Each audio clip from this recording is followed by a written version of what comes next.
전 총리에게 김 후보님 윤석열 계엄해제 국회 표결에 왜 참여하지 않았나요? 감기약을 드시고 주무셨다고 하는데 그 감기약 성분이 무엇인가요? 이렇게 한동훈 의원 페북이 아니에요. 이성인 의원 페북입니다. 이 문제를 걸고 넘어졌는데 방금 전에 김민석 전 총리가 라디오 인터뷰가 있었어요. 거기서 이런 얘기를 했습니다. 이제 국회 계엄 해제 결의안 표결에 불참한 이유가 무엇이냐? 이제 우리 특히 이제 민주당 의원과 계엄 선포 직전에 통화를 하셨다고 하는데 그럼 즉시 국회를 오셨어야 되는데 왜 안 오셨느냐? 이 부분은 뭐라고 말씀하시겠습니까? 일단 이성윤 의원은 허위 사실을 말씀하셨기 때문에 그런가요? 좀 예. 곤란해지시겠다는 생각을 하고 있습니다. 예. 어떤 면에서 곤란해지실까요?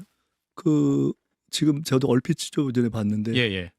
계엄이 일어날 거라고 하는 내용을 마치 직전에 전화 통화를 해서 들었는데 안 간 예. 것처럼 이런 식으로 하셔서 저건 명백한 허위 사실인데 어떻게 법을 하고 검찰 출신인 분이 저렇게 하나? 저건 허위 사실에 의한 명예훼손일 때 그래서 저는 사실 조금 걱정스럽게 생각하고 있습니다. 그리고 이 부분에서 그럼 대응하실 생각도 있으신 건가요? 아니면 다른 시민단체 같은 데서 요새는 저런 걸 다 문제를 삼아서 예. 제가 뭐 굳이 직접 대응은 아니고 명백하게 팩트가 틀린 부분이고 명백한 허위 사실이다라는 점. 아마 저한테 사과해야 될 겁니다. 예. 같은 당 내에서 이걸 가지고 막 감기약 성분 뭔가요? 뭐 이렇게까지 물고 들어오면 이거는 김민석 후보가 느낄 때는 야 이거 선을 넘었는데 이렇게 느낄 수도 있는 거 아니에요? 그렇죠. 한동훈 의원도 예. 김민석 전 총리의 그 계엄 해제 날 표결 때 행적을 집요하게 하죠. 질문을 하잖아요. 근데 그 한동훈 의원도 감기약 성분 뭐냐라고는 묻질 않았어요. 맞아. 그러니까 다른 당 야권 의원도 제기하지 않는 문제를 같은 당 의원이 이렇게 이제 김민석 전 총리한테 하는 것인데 사생결단이다 이 정도면 전당대회가 그러니까 이성윤 최고위원은 누가 봐도 정청래 전 대표의 측근으로 꼽히는 의원이잖아요. 근데 이 전당대회에 많은 의원들의 특히 이성윤 최고위원의 이 정치 생명도 걸었구나 이 정도면. 이 정도면 그 걸었구나. 생각 왜냐하면 김민석 전 총리의 대응을 보세요. 좀 어려워질 텐데요. 좀 어려워질 텐데요라고 했잖아요. 이거 무슨 말이에요? 자, 다시 한번 말씀드릴게요. 저런 식으로 정치를 하면 좀 어려워질 텐데 이렇게 생각하고 있습니다. 앞으로 당신은 어떻게 하려고 그럽니까? 정치적으로 굉장히 험난해지지 않겠어요? 이대로 가도 당신 괜찮겠어요? 이 얘기잖아요. 만약에 내가 당대표가 되면. 지역과 전주죠. 네. 이게 제가 봤을 때 일반적인 정치인은 유수위까지 안 가거든요.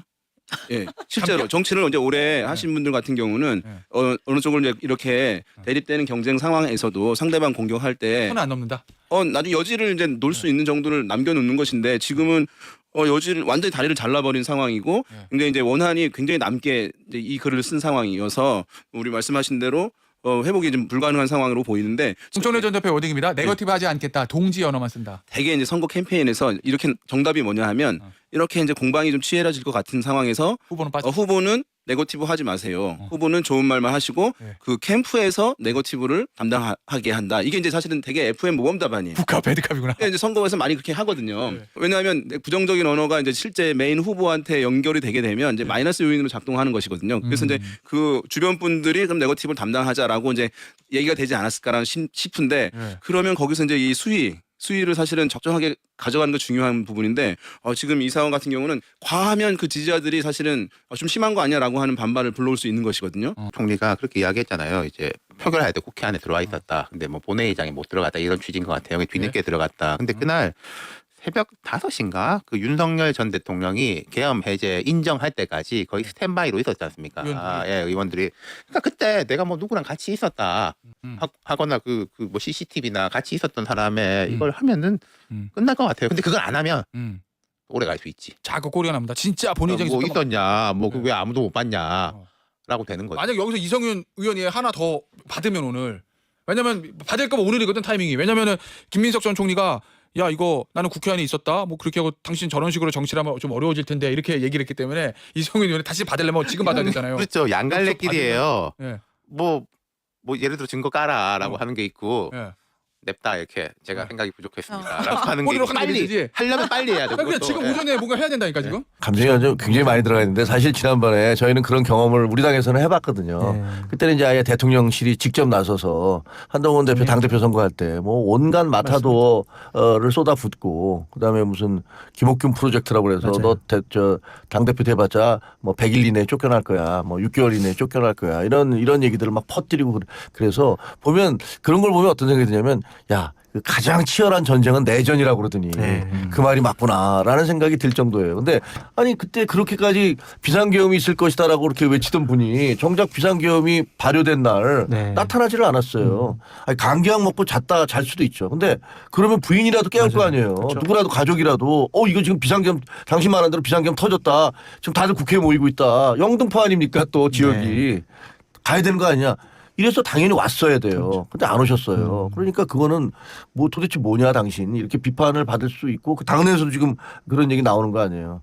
그리고 저는 뭐 과거에 노무현 대통령과 정몽준 후보 당시에 그 후보 후단협이라는 게 만들어져서 그때 제가 출입 기자였어요. 그 내용을 잘 알아요.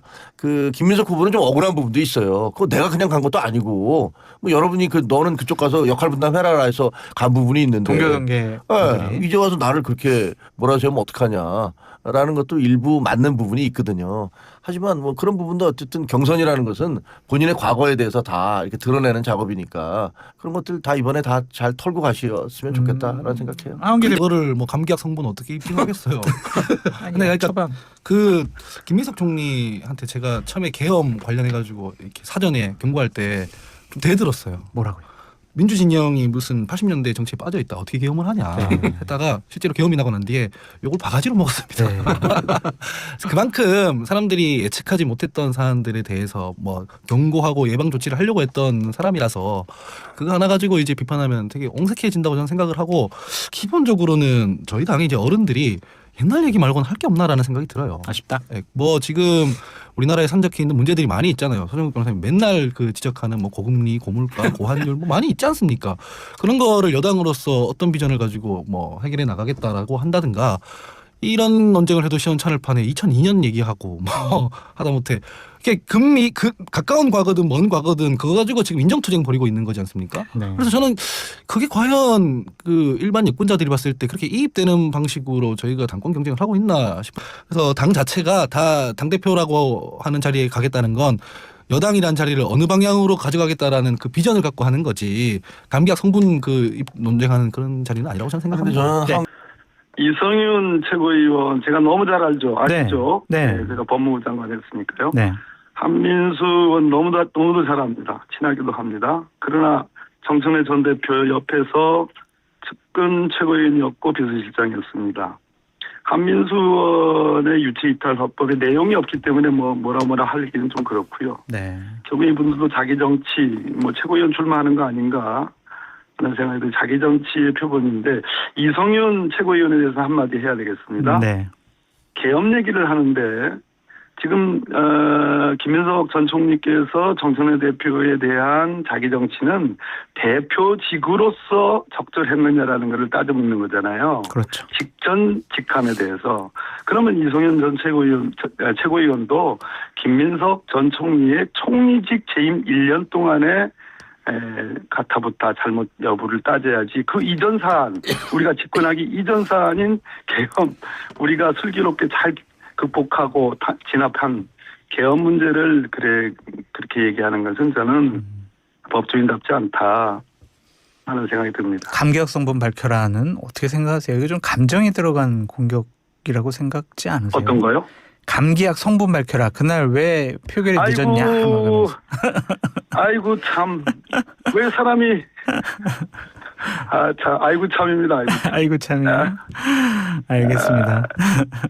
그래가지고 나중에 어떻게 같이 보려고 그래요. 네, 이렇게 막 하면 안 되죠. 선을 넘었다고 좀 판단을 하시는 많이 거죠? 넘었죠. 그분 인격인가요? 그때 좀 깜짝 놀랐어요. 네, 많은 분들이 깜짝 좀 놀랐어요.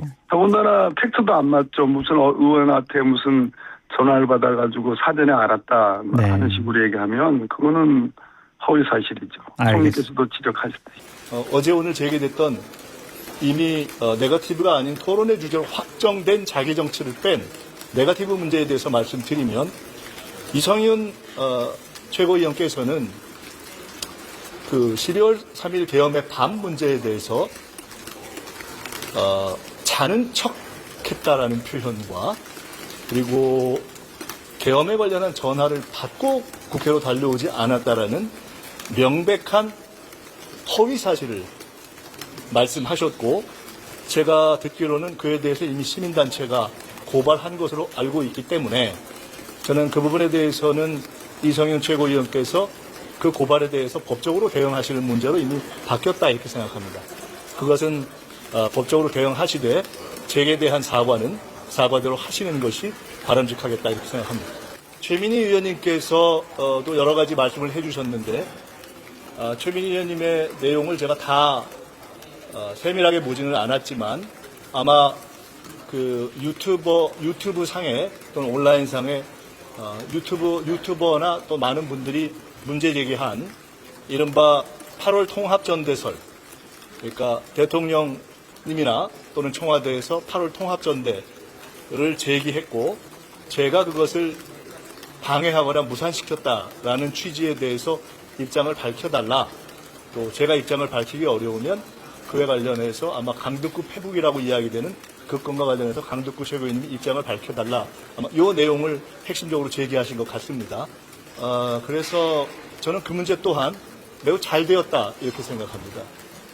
결론부터 말씀드리면 최민희 의원님께서 제기하신 소위 8월 통합전대설을 그러니까 대통령님께서 8월 통합전대를 지지하거나 또는 지침을 내렸는데 제가 그걸 반대해서 무산되었다는 것은 0.1도 사실이 아니고 그 부분에 대해서 이미 제가 최민희 의원님께도 소상하게 개인적으로 설명을 드린 바가 있기 때문에 최민희 의원님께서 스스로 말씀하시듯이 스스로 친청이라는 것 때문에 일부러 이 문제를 다시 제기하신 것이 아니라면 이 문제를 그렇게 제기하고 그것이 사실이다라고 주장하실 만한 근거를 설명해 주시는 것이 좋겠다.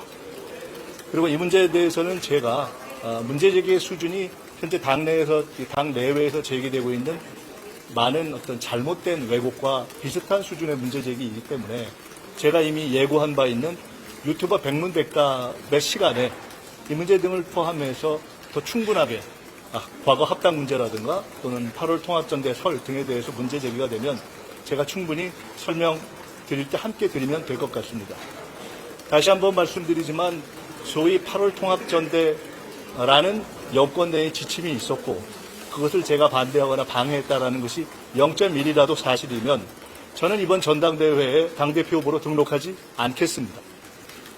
그런 정도의 어떤 무게를 가지고 이 문제를 질문하시거나 또는 이 문제가 사실인 것처럼 말씀하시는 분들은 질문하거나 또는 문제 제기를 할 때 그에 걸맞는 정도로 각오를 하시고 문제 제기하시면 좋겠다 이렇게 생각합니다.